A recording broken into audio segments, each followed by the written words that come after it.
Hey, welcome to Janktown. Will here, and today we'll be closing out our 4-episode mini-series covering the new Lord of the Rings Scene Bundle cards. Now, if you don't know what these are, there are 24 new cards coming out with the Lord of the Rings releases later on during the holiday season. They will be split across 4 bundles, each featuring 4 different scenes, and these cards are going to be guaranteed to be in there, kind of like how Gollum, Sam, and Frodo plus the One Ring were in the OG bundle during the original release of Tales of Middle-earth earlier this year. Now, I've covered the Gandalf set, the Witchking set, as well as the Aragorn set in previous episodes, all of which you can find in the description down below. And so today, we'll be talking about the Galadriel set, but instead of talking about Galadriel, the legendary creature, we'll be talking about the 5 other cards that will come with her. So if this sounds good to you, I hope you can leave a like, share, and subscribe, and let's get into these cards.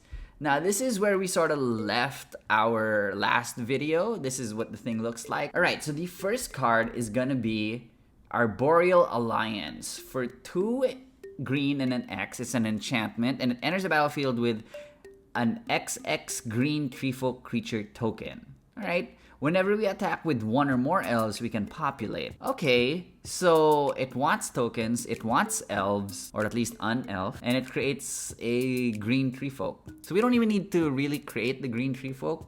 It's just there so that we have something to populate. But presumably, we are already running some pretty good tokens in our deck, probably playing elves. It's not that niche, but it is a very specific archetype. Like, we can't just run this in a random token deck, because this enchantment doesn't even give us the elf to kick off that whole population cycle with. Probably not something you'd always run, so I'd say it's pretty niche here. Because even when you're elves, sometimes you're just snowballing into it. You're not even running just normal go-wide elves. You're running elves that need tokens. Now, Galadriel is a popular commander, but even then, do you really want to populate these 1/1 elves that it's making? I mean, that's pretty slow if it's just 1 at a time. It's not even per opponent we're attacking, it's just whenever an elf gets declared as an attacker in combat. Probably here, and even then, it's like, I don't know, it doesn't seem all that powerful being able to populate once.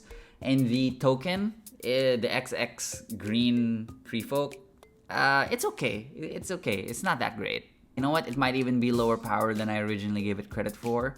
Because maybe the Exalted would come in clutch. Or you know what? Maybe not. Maybe it's this. But I do think the Sorcerer's Squall has a bit more value.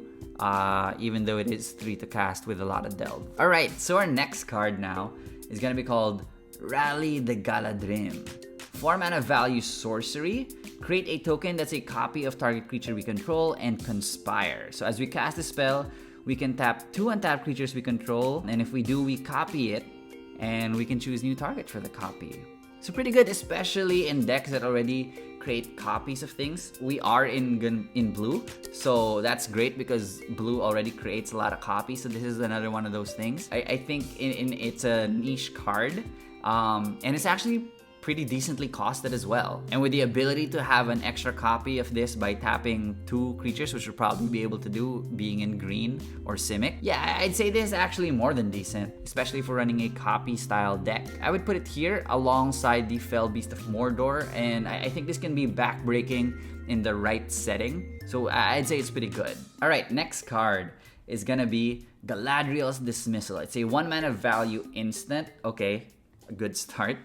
Kicker 2 and a white, so now we're at 4 mana value. Target creature faces out. If this spell was kicked, each creature target player controls faces out instead.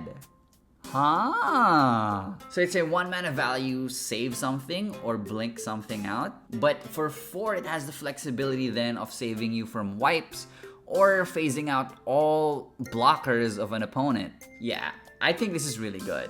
I think this is a staple. I think you'd always run this. Yeah, I believe in this card. 4 mana value to phase out your entire team, not blink them, so you don't lose your tokens, you don't lose anything. I think that's really good. Kind of like Clever Concealment, but with the flexibility of being just 1 mana value as well. Clever Concealment can be free, but you need enough creatures.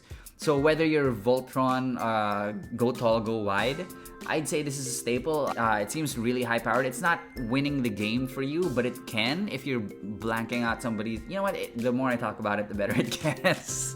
I think this is our first like real staple. Like this is making it. You know what I mean? It's not Soul Ring, because Soul Ring is just so universal. I'd say it's like this. Like, yeah.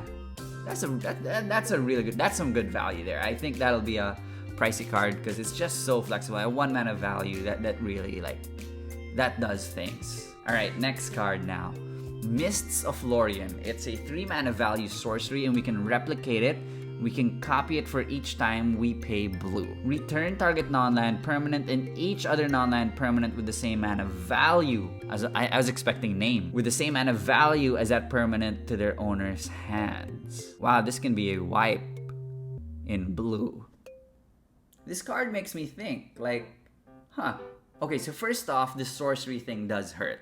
Because ideally, you want to bounce things at instant speed. To get maximum damage out of this, you probably want... Like, what is your deck made of? But a 3 mana value mass bounce spell, even just to get rid of tokens, is already decent, and it just has flexibility that I think just makes it better. You know what? No, yeah, I'm convinced. I think this is good. It's a staple. It's something then that is pretty good as well, pretty versatile. I might just be drinking the Kool-Aid here, because I mean, how often do you see something like a Consuming Tide? But hey, this is any permanent, it's not just creatures. It does bounce your stuff though. So it's not like a Psych Rift. If you paid the 7 mana value, you get 3, 4, 5, 6, 7. You get 5 different mana values in it, which seems like the whole board. And if you're the token deck, maybe you can bounce everything else that isn't mana value 0. So, you know, that's also something. A lot of versatility. This card is tricky, huh? It's tricky.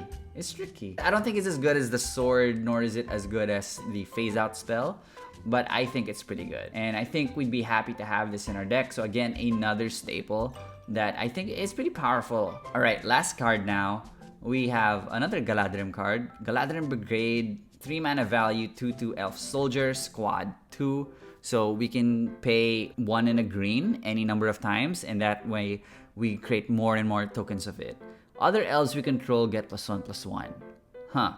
Kinda reminds me of that white one, the one with like the Valor counter or something. Also boosts your team, except this is even more niche because other elves we control get +1/+1. So it's only elves. So it's niche. I mean, we are going wide with elves, so that already kind of plays in. Not super high power. I mean, there are other ways to just boost their power. It's a lord. It's a repeatable lord, which is nice. But even then, it's okay. You know what? It's okay. It's niche.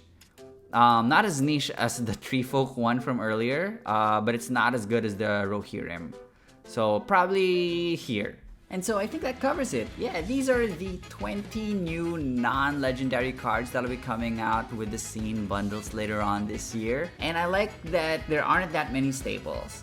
So that way we get to enable some more niche strategies. It's not like just having a bunch of One Rings that you could just slap onto a deck and then you're suddenly just better for it. If I had to pick a favorite, I don't know. I think it's kind of tough. I might even be underrating the Gandalf one, but let me know what you guys think in the comments. And if you do like this type of content, do let me know. Leave a like, share, subscribe. It really, really helps the channel out. And so with that, that wraps up the whole scene bundle spoilers. Stay inspired, friends, and I'll see you next time.